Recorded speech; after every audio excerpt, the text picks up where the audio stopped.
विद्या, बल, बल का मतलब शरीर को स्वस्थ रखना, और धन प्राप्ति के लिए मना नहीं किया है। प्राप्त करना भी पुण्य है तीनों का।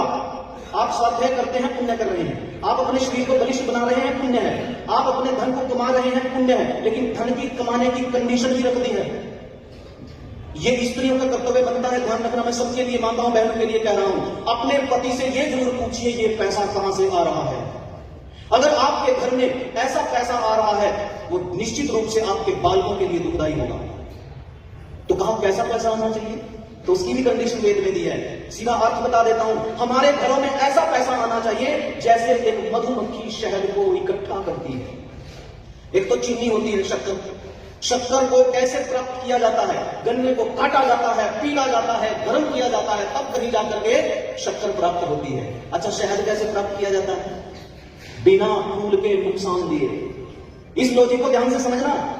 फूल पर मक्खी बैठती है और मक्खी उस फूल का भला ही करती है, उससे रस भी लेती है, उस पर पराग छोड़ देती है और वो फूल बहुत बढ़िया आगे बन जाता है। वो उसका भला करके भी उससे शहद ले लेती है अपने ग्राहक से। अगर आपके ग्राहक को नुकसान देकर के पैसा आपके घर में आ रहा है, वो पवित्र नहीं होगा।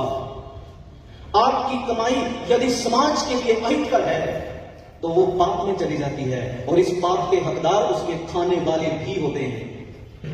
इसलिए ध्यान रखना, और फिर इन तीनों का दान कर देना।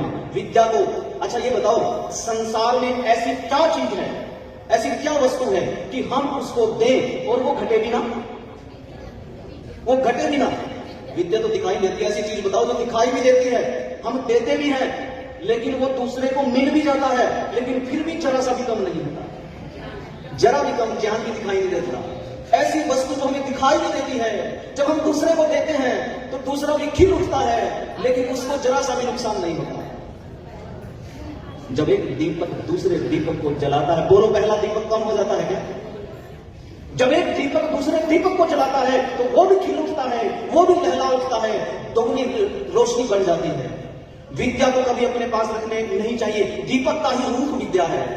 विद्या को बढ़ाइए, विद्या को फैलाइए, प्रकाश कीजिए, इस समाज का कल्याण कीजिए। इस समाज में चारों तरफ हाहाकार है। इस समाज में एक मोड़ लगी है पैसा कमाने की और धन कमाने की। वेद मना नहीं करता, वयम श्याम पतयो नाम, हम धन ऐश्वर्यों के स्वामी बन जाएं। पर कैसे बनेंगे?